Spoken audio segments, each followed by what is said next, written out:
Apa yang dinyatakan oleh topi merah rupanya sudah membuat geram termul-termul ya, termasuk Bang Andi Azwan. Beliau katanya akan melaporkan topi merah ini ke polisi. Dan kalau topi merah itu mengatakan bahwasanya itu ada ijazahnya palsu 99,9% juga mengamini apa yang dikatakan oleh Suryo, saya akan tuntut saudara. Saya akan LP-kan saudara juga. Camkan itu. Saya akan tuntut saudara, saya akan LP-kan, camkan itu. Mociar. Jadi ketika si topi merah ini mengeluarkan statement itu, kemudian disamber oleh Roy Panci dengan gobloknya itu ya, disamber tuh temuan topi merah, ternyata salah ya. Kemudian topi merah mulai diserbu oleh termul-termul. Nah, dan ini dijadikan postingan oleh si Rafli Harun. Emang edan Rafli Harun. Bahkan wah tidak takut katanya. Saya tidak takut disomasi, tidak takut dilaporkan. Karena apa? Pasang badan itu si Rafli Harun tuh, ya, pasang badan untuk membela si topi merah. Padahal jelas-jelas apa yang dikatakan oleh topi merah ini adalah kekeliruan, kebodohan, ketololannya. Jadi RH juga malu gitu. RH dan Panci ini sebenarnya malu gitu ketika menyamber apa yang disampaikan oleh topi merah ternyata salah. Ini kan waktu dia bikin berita nih si Rafli Harun, wah skakmat. Tidak berkutik. Jokowi tidak berkutik. Kemudian ketika termul-termul menjelaskan tentang Gajat Adam itu, mulai bingung ini si Rafli Harun karena udah malu ketahuan gobloknya, jadi mereka pasang badan ingin membela si topi merah. Inilah ya kubu blow on ini ya. Padahal mereka ini ngakunya wah ahli hukum, tata negara, titelnya banyak, doktor, ini macam-macam deh itu ya. Kalau ngomong kan saya lulusan asli, saya begini, saya begitu, bangga-banggain diri. Apalagi si tipu-tipu itu ya, peneliti, giliran mau dipenjara, saya cuma ibu rumah tangga. Orang-orang tukang fitnah kayak gitu. Kenceng di depan, ya menuduhnya dengan berlari kencang. Mereka akademisi. Mereka membawa ilmu di kepalanya yang tidak bisa mereka gunakan dengan baik. Karena apa? Karena mereka memfitnah. Tujuannya mereka menggunakan ilmu mereka itu untuk memfitnah. Akhirnya mereka terpojok ketika fitnah mereka ketahuan. Ketahuan mensreanya, niat busuk mereka itu ketahuan oleh publik. Nah, mereka kan juga punya pendukung. Untuk tetap meyakinkan pendukungnya, mereka tadi itu pasang badan, tidak mau mereka ini terpojok. Padahal mereka udah bonyok-bonyok gitu, ya. Udah bonyok, udah ditonjokin macam-macam. Gajat ada, mereka bonyok. Kacamata Pak Jokowi mereka bonyok. Langsung rektor mengatakan tidak ada larangan berkacamata, yang dilarang kacamata hitam. Bonyok udah. Kumis juga bonyok. Ternyata Pak Jokowi memang mencukur kumisnya. Kalau Pak Jokowi nggak mencukur kumisnya, numbuh tapi dicukur karena wajah Pak Jokowi kan terbiasa tanpa kumis. Kok kalian maksa suruh Pak Jokowi berkumis? Pak Jokowi kan maunya nggak berkumis. Nggak usah maksa-maksa. Coba piara kumisnya jangan dicukur, enak aja. Siapa kamu nyuruh-nyuruh orang suruh nggak cukur kumis? Suka-suka Pak Jokowi. Ya kalian tuh udah bonyok-bonyok. Ya, ditinju kena jab-jab dari termul itu udah kiri kanan atas bawah biru-biru kalian itu. Ya mungkin kalau di dunia nyata kalian itu udah masuk UGD, ruang ICU ya, udah nggak bernapas kalian itu. Cuma karena gengsi kalian udah megap-megap gengsi, jadi sok pasang badan. Ke pojok si Rafli Harun katanya mengirimkan surat ke DPR minta perlindungan. Kamu itu dokter ahli hukum, ngapain minta perlindungan DPR? Ini kasusnya nggak ada kaitannya dengan DPR. Ngapain bawa-bawa DPR? Di awal-awal mereka minta bantuan siapa? Meminta bantuan PBB. Meminta bantuan hak asasi manusia itu. Orang gila ini, ya. Jadi mereka tuh minta bantuan kemana-mana. Nah sekarang mereka udah dapat bantuan nih dari Yusuf Kala yang tiba-tiba muncul, kemudian ikut ngomong-ngomong termul. Mereka merasa di backing nih sama Yusuf Kala nih. Dia tidak menghilangkan kebiasaannya memelihara kodok. Oke. Jadi kalau dulu sebelum istilah termul itu mengetop sampai sekarang, apalagi Pak JK lebih mempopulerkan lagi istilah termul itu ya. Kita kan curiga ketika JK muncul ngomong termul. Curiga kita, dia begitu fasihnya loh mengucapkan termul. Fasih artinya apa? Dia terbiasa mengucapkan itu. Terbiasa menyebut kita pendukung Pak Jokowi ini termul.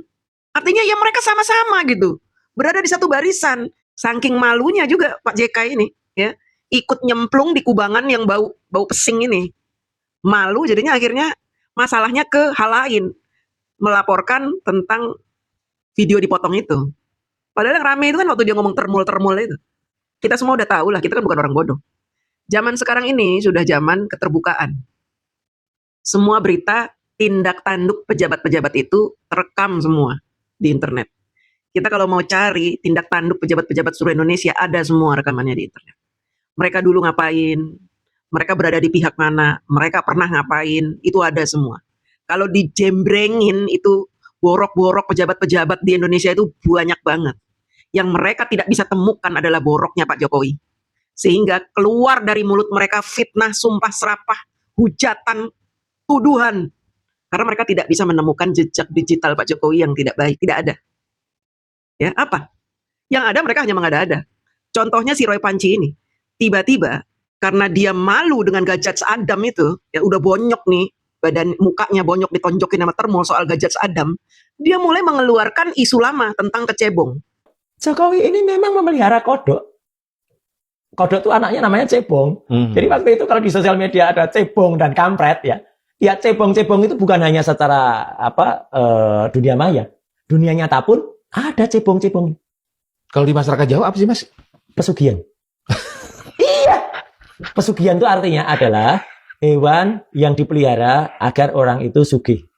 Orang itu kaya. Ini kan kepercayaan kuno banget zaman animisme dinamisme. Kalau mau kaya dalam kepercayaan kita sekarang ya berdoa. Ikhtiar juga. Usaha. Mohon pada Tuhan Yang Maha Kuasa dan berusaha. Tidak menggunakan lagi kayak gini. Si Roy Panci ini memang sangat percaya dengan dunia klinik. Di awal-awal dulu dia pernah menuduh Pak Jokowi sebagai gelembuk Solo. Orang yang suka ritual-ritual kegoiban gitu. Ini Roy Panci ini. Emang nih ular berbisa banget ini mulutnya si Roy Panci ini ya. Jadi dia tidak layak dikatakan sebagai orang yang berpendidikan. Karena mulutnya ini lebih jahat dari nenek sihir. Tuduhannya ini aneh gitu ya. Melihara kodok dulu waktu pertama kali beliau menjadi presiden di Istana Bogor. Tujuannya kan semua kita tahu. Pak Jokowi piara kodok, kan disebutkan Pak Jokowi. Saya memang senang suara kodok. Bersantai bersama hewan peliharaannya. Gak cuma satu, tapi hewan peliharaan Pak Jokowi ada beberapa jenis loh. Kira-kira hewan apa saja ya yang dipelihara oleh Pak Jokowi? Kodok dan kecebong. Jika sebagian orang merasa geli atau memiliki fobia terhadap kodok dan turunannya, jangankan untuk jadi hewan peliharaan, sekedar melihatnya saja mungkin sudah tidak merasa nyaman ya. Namun hal tersebut justru berbanding terbalik dengan Pak Jokowi. Karena kodok dan kecebong adalah salah satu hewan peliharaannya. Dikutip dari portal Jember.com, rupanya Pak Jokowi sudah memelihara kodok sejak kecil. Gak heran jika sampai saat ini terdapat ribuan ekor kodok yang menjadi hewan peliharaannya. Bahkan nih guys, Pak Jokowi memiliki kodok berwarna hijau tua dengan ukuran yang besar.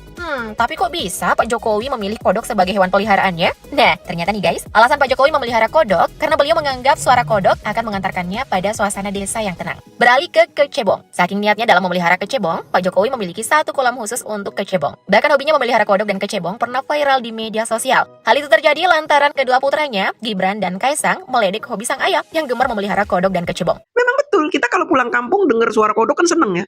Maksudnya aduh enak bener bunyinya. Pak Jokowi ingin suara itu supaya beliau merasa berada di kampung gitu loh. Tapi si mulut Panci ini mengatakan ini katanya pesugihan. Setan bener ini orang, ya. Ngomong pesugihan. Berarti orang-orang yang miara kodok dibilang pesugihan. Hah? Miara kodok pesugihan gitu. Sejak kapan orang piara kodok itu jadi pesugihan? Ini kan edan. Sejak kapan orang piara kodok itu pesugihan? Aneh-aneh aja ini. Bahkan yang lebih tradisional lagi Mas, ada yang kemarin sempat, kapan itu saya juga sempat cerita soal kenapa kulitnya begitu. Saya sebut yaitu efek dari bulus jimbung.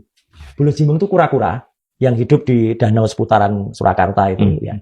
Yang kalau orang mau sugih, orang mau kaya, mandi di situ.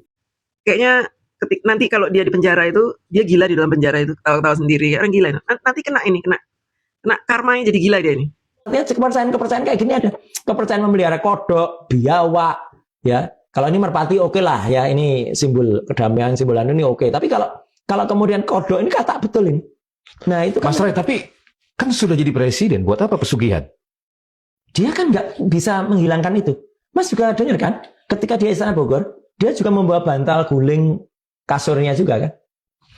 Itu memang ya nggak ada larangan. Bahkan orang Jawa itu juga kadang-kadang untuk mengamankan kamarnya, untuk mengamankan rumahnya, menaruh pari atau padi di atas rumah. Itu orang Chinese juga punya kepercayaan itu dengan ada logo segi lima dan lain sebagainya. Zaman dulu ada bayi dikasih peniti. Nah, kayak gitu atau rumahnya atau nanam apa gitu. Tapi kalau itu berlebihan atau lebay, ya repot. Orang ini lebay, Mas. Jadi dia itu tetap ingin sosok sederhana. Itulah makanya dia katakan kepada Pak Yusuf Kala, saya orang kampung. Tapi sebenarnya tidak. Iya, Pak Jokowi kan sering berdoa. Kamu suka ngelihat Pak Jokowi sholat ya kan? Bahkan bikin masjid gede banget itu ya, dibantu sama Pangeran UEA itu ya. Bikin masjid besar.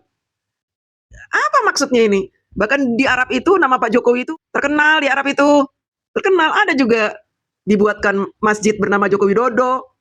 Nggak tahu dia ini. Bisa-bisanya dia menuduh Pak Jokowi katanya piara kodok itu piara pesugihan, setan. Sebentar lagi kamu akan kena karma dari ucapan kamu itu. Jangan-jangan kamu piara kesugihan. Lihat itu di rumah kamu itu, banyak parabola. Ngapain kamu nempelin parabola di rumah kamu tuh untuk apa? Hah? Untuk apa kamu? Untuk nonton film-film dari luar negeri itu yang aneh-aneh. Untuk apa kamu? Terus di dalam garasi kamu itu banyak mobil-mobil Mercy, mobil-mobil bermerek yang bekarat itu, ngapain kamu itu? Pesugihan itu. Pesugihan itu. Mobil-mobil berkarat di rumah kamu, panci. Hah? Sembarangan aja kamu ngomong orang pesugihan-pesugihan. Wetan, teman-teman. Wetan ini. Senin kemarin, Presiden Joko Widodo didampingi Ibu Iriana Jokowi mendapat kesempatan masuk ke dalam Ka'bah di Masjidil Haram untuk tunaikan ibadah umroh di Tanah Suci. Tampak pula dua putra Jokowi, yakni Gibran Rakabuming Raka dan Kaisang Pangarep, masuk ke dalam Ka'bah beserta dengan rombongan terbatas. Usai masuk ke dalam Ka'bah, Presiden bersama rombongan melakukan tawaf, lalu dilanjutkan dengan sholat subuh berjamaah di depan Multazam.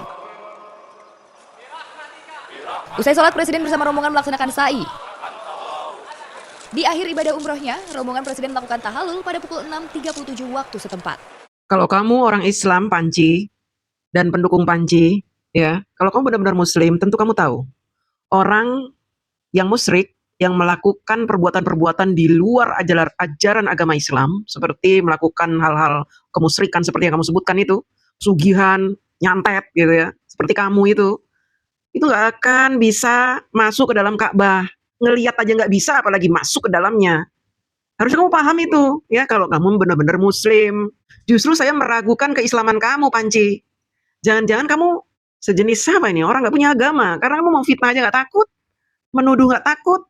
Aduh, bahkan kamu siarkan di podcast-podcast. Nggak takut kamu menuduh orang baik. Menuduh orang yang dimuliakan oleh Allah. Di rumahnya. Di Tanah Suci. Masuk ke dalam Ka'bah, bayangin. Ulama-ulama Indonesia saja belum tentu bisa masuk ke dalam Ka'bah. Artinya orang yang dijamu dan dimuliakan oleh Allah. Satu lagi, perihal kodok. Kamu belajar lagi tentang suara kodok. Suara kodok itu artinya apa? Itu artinya zikir. Begitu, semua hewan itu yang berbunyi itu berzikir. Kok kamu bilang pesugihan itu? Suara kodok itu lebih bagus daripada bacot kamu itu. Daripada suara kamu itu. Ya. Terima kasih.